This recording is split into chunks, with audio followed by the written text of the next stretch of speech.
Hey guys, and welcome back to this channel. In this video I'll be showing you guys how you can make text appear one by one. I'm just going to add in this default text here, and I'm just going to type in make text appear.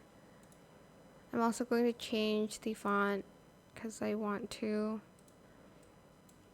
And then I'm just going to right click, and then I'm going to make it a compound clip here.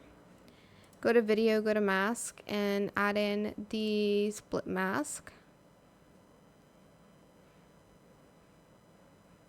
And I'm just going to do that. I'm going to make this like that first, and then I'm going to add a keyframe. Then like around here, I'm just going to reveal it.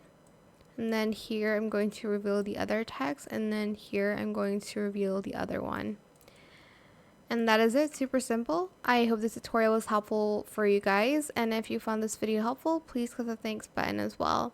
Don't forget to like, comment, share, and also subscribe to this channel if you haven't done that already. If you have any more questions about this video, just leave it in the comment section down below. I will try my best to answer them all for you guys. And if you found this video helpful, please click the thanks button as well.